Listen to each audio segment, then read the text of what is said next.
Hello everyone, I'm nekokittu and welcome to a brand new building series where I build a little farm in a crater. Not here, this is my mountain. Ignore this. It's not real. Anyway, yeah, I'm going to turn this lovely little crater into some sort of little farm, and I'm going to take you through every step of the journey while I do it. So, why don't you come with me and we'll get started.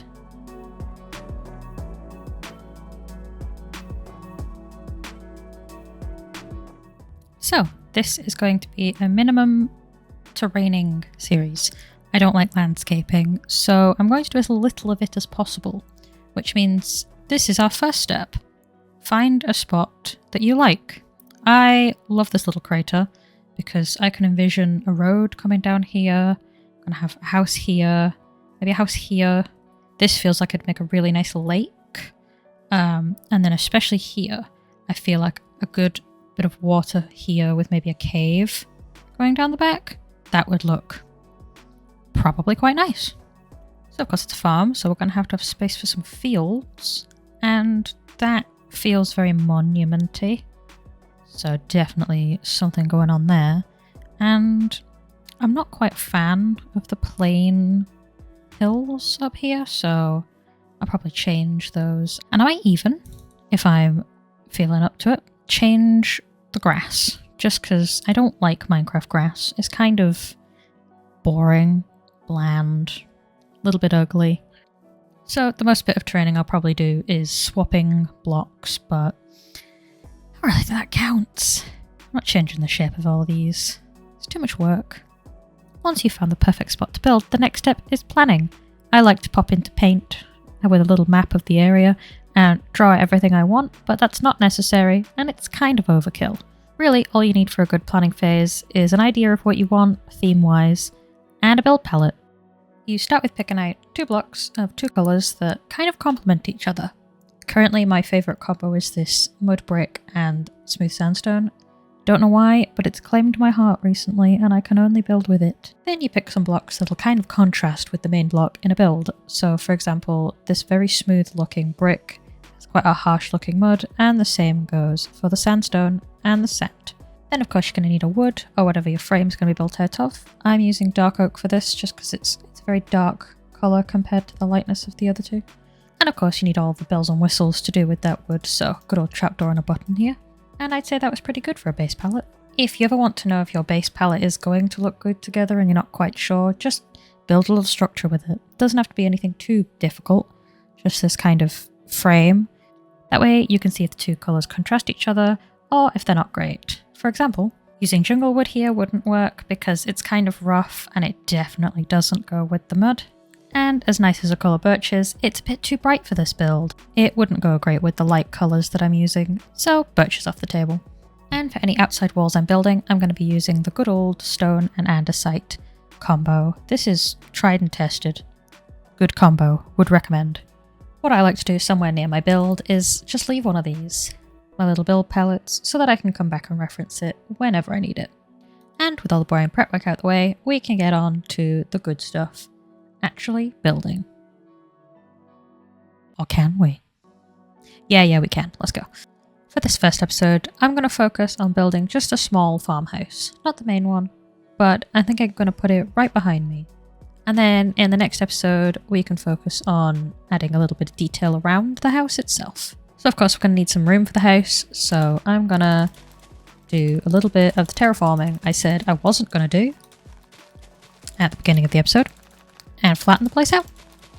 Because I'm a liar. And I lied to you all. So the first stage to any build really is to get the framework done. This gives you the general size and shape of your build, and allows you to work around it. So for this house, I've decided I want a 2-center door with 2 either side. So if we make this our 2-center door, and then 1-2 framework, 1-2 framework. I decided to go with a 2-center door because I want to make myself suffer. If you don't want to do a 2-center door and make your life a lot easier, that's fine. I just like making it difficult for myself. We're going to build this up to our desired height. This might change, but usually it's good to go a few blocks tall. You have to think about that your door is going to be 2 blocks high, and then you're going to want some sort of separation between the floors. So I would probably do something like this, but of course that comes later. But it's always a good idea when you're starting a build to think about the height. And now we have to decide how long we want our build to be. So my plan here is to have a sort of L-shaped house. So of course I'm going to go on a long rectangle here and a shorter rectangle here. So if we make this 13, yeah, it cuts into the mountain a bit, but in the end you won't be able to see it. It's behind a house. Now of course I'm wanting a bit here, so if we only go 3 and then here and then out 9, like so. Yeah, I think that's a pretty good size. And then we're going to want to decide whether or not we want to connect it to this bit or have a gap. I'm thinking a gap. So if we do a block and then connect them all up, that's going to be the general shape of our house. The next step is to fill it in with your blocks and see if it's a good size. You can usually tell when it's a good size just by standing back, having a look. Of course it looks flat now, but this is just the planning stage. This isn't what it's going to look like in the end, I promise.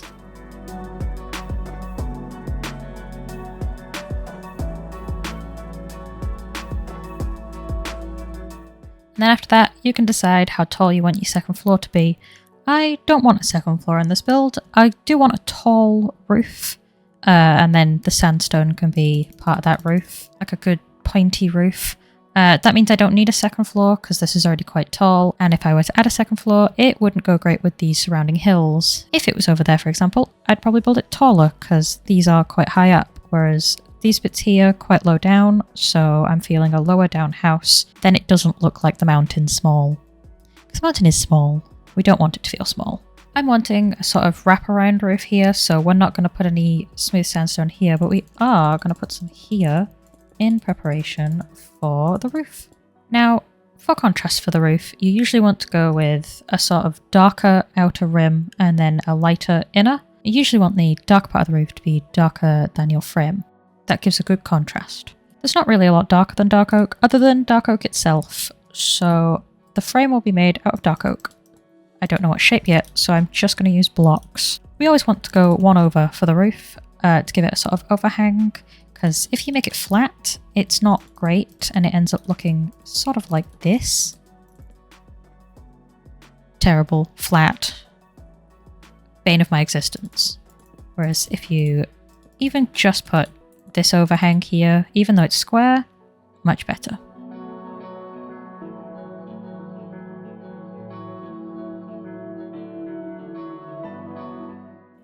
Now, for the roof, I want this to be the main focus, so this will be my tallest point up here, which means this roof can't go any taller, despite the fact that if I were to continue this trend, it would. So, how do we deal with that? Well, we just got to give this roof a bit more of a curve. You'll see that now it's more curved, whereas this one is pointy. That not only makes it lower than this one, but it gives like a nice roof contrast. Now we've got 2 different roof types. And that's the basic structure of a build. This is the shape that I want my build to be. It's not the texture I want it to be, but I think this is a good shape. And now it's probably time to move on to a bit more detailing. As always, a good first step is to start replacing some of these blocks. When you're doing this kind of mix and match, never just do like blocks every now and then. It's not... This isn't how it would work. You've got to feel a bit more realistic. So you've got to do them more like patches. The idea of the texturing is to make it look more like it's weathered. So if you just did it sporadically, blocks here and there, it wouldn't look natural. If you're not going for a natural build, it's fine. Another thing to be thinking about at this stage is where are the holes in the build going to go? So for example, this is the doorway. I definitely want some sort of window here. And I'm feeling maybe a big window here and a little window here. This part of building also brings into the idea of soft blocks and hard blocks, as I call them. I don't know what the actual terms are, that's just how I call them. For example, wood, soft block. So like oak planks are quite a soft block, whereas stone brick, let's say, is a very hard block. So usually you would build a frame out of hard blocks and the inside out of soft blocks. Now, when it comes to having these kind of blocks together, you then get softer blocks, which are smoother. They feel like if you touched them, they would be squishy. And hard blocks, which are more structured.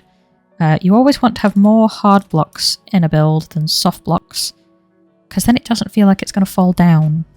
So especially with the sand, that's a very soft block, and sandstone is a very hard block. So we always want more sandstone than the sand, because then it just feels a bit more stable. Now, even with just a little bit of texturing done, you can see the build already looks quite a bit better. The next step, of course, is the roof. This is not a good roof. This is very blocky, and we want something with a bit more shape. We want our roof to be pointy, but we don't want it to be square. A good way to deal with that is to swap out some of the blocks for stairs and slabs. And while we're working on the roof, we also want to think about what other block we want to complement it. So this is our dark outer shell, and we definitely want a lighter block to go in it. My current favourite combination is these mangrove planks. A very simple roof shape is this sort of A-frame. This is a very common roof in building, and honestly, it's an oldie but a goldie. It's simply just stairs. You do stair, stair, stair block, stair, and you continue that up and back down. This especially looks really good in single centre builds because you can proper get a good point, but I'm using it here for fun, I think. So I've added a bit more shape to this side of the roof, and now we're going to put some mangrove in. So if we replace all the blocks other than the outermost dark oak, and with that simple change of colour, we immediately have a very different looking roof. It now has a bit of contrast between the dark and the slightly lighter colour, and it kind of makes it pop more. You want a colour that kind of complements your other two base colours. For example, I wouldn't use cherry here because it's a bit too bright for the contrast in dark oak, despite the fact that it is actually quite a nice colour. And I probably wouldn't use diorite ever for a roof because it's not a great roof block. But that's why choosing a good roof block is very important. And you can see with a couple of tweaks, the build really starts to take shape. Now, the next bits to focus on are sort of detailing. So the first thing I want to focus on is this very straight line here. It's a very obvious cut between the top and the bottom, and I kind of want to make it a bit less sharp. The whole build itself so far is quite curved, and this doesn't go well. So what I'm going to do is I'm going to take just some of the dark oak that the roof's made out of, and just give it a bit more shape. This makes the definition between the top and bottom less obvious, less sharp, just a little bit nicer, and it gives the build a bit more shape. On the topic of shape, I want to deal with these holes. The square window, not a good look, so I want to give it a bit more of a curve. So all we do is add some stairs. Here and here. Now for the door, it's pretty easy. When you put your door in, you just go behind and put some trapdoors in, and it looks like the entire door is a curve. For windows, it's a little bit more tricky. You could leave it open like this, but sometimes in a build, it doesn't look right to have open windows. So if you get some light grey stained glass panes and just pop them in like so, it's a bit harder to tell from a distance that it's missing. If you don't like that idea, you can always put the glass behind and it would create that completed window. But for this build, I'm trying to keep the wall as thin as possible so that I can have more room on the inside. I'm going to stick with the glass panes, even if it does look a bit weird. Sometimes builds do look weird, and that's okay. So this could be a finished product, but I think it could use a few more things. If you really want to make your build stand out, you need to decorate it.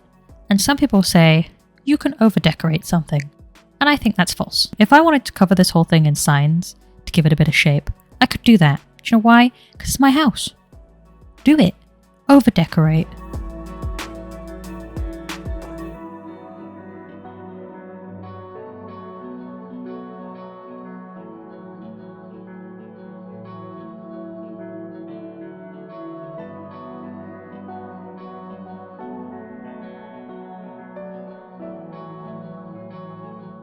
To sort of finish this off, I've added a bit more detail. I've put these tiny little windows in using just some mud brick stairs.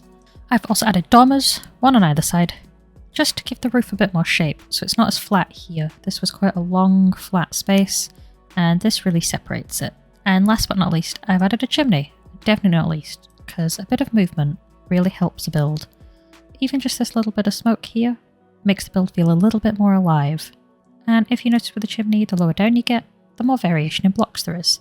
I like to put mossier blocks towards the bottom because moisture comes from the ground, and then cracked blocks just a little bit way up to show it's weathered. And with that, the external bit of the build is pretty much done, other than putting all my little decorations in, which will come when I'm doing the actual grounds itself. This is a pretty finished build. So, moving on to the inside. As you can see, it's a bit of a death trap in here. It spawns monsters, it's not very bright, and overall it's just kind of depressing. So the first thing we're going to do is change the floor. Now, if there's one thing I will never forgive Minecraft for, it's not making blocks such as planks directional. Why do we have stripped dark oaks that can go 2 different ways? This is very good for contrast. Spruce planks, no matter what way you put it, still the same direction. Now I have to mix another block in to solve this issue. That's where the stripped spruce wood comes in. With the stripped spruce wood, we can create sort of these little patterns on the floor, and we can give them different directions. Just putting a bit of different blocks in the floor makes it look a bit more walked on, like someone lives here, and it's not a brand new floor. That's the idea we're going for. This isn't a brand new house. Another thing I like to do when building is think about the story. So who lives here and why? So for example, this is a farmhand's house. I'm going to think maybe the big manor house should go over here. So whoever lives here kind of does all the work. They tend to the fields, they feed the animals, they do everything. So this house might look a bit more run down. That's why you can start to see the cracks in the chimney and why it looks a bit more weathered. So I want to continue that theme to the inside with the floor. Now for this build, I definitely wanted to have 2 floors, but I like this open bit here.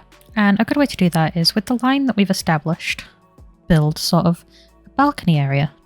So that would be used as a second floor, and this bit still gets to stay open. So all I've done is fix the walls. I've given it this very clear definition between the roof and the wall, and I've put in the second floor. I put these little gates here so it looks like it's got a support, and added some lanterns. And you access it with a ladder. Feels very attic-y. I've put another door in here so that you have access to the back. Because back here, I'm thinking a garden, but there wasn't really any back door access. It just felt nice. I think something's missing. I think maybe a sort of chandelier type lamp here will really finish this off. And with that, I think this is a pretty solid interior. I'm not going to decorate this yet. That might be a future episode, or it might be whoever lives here gets to decorate it.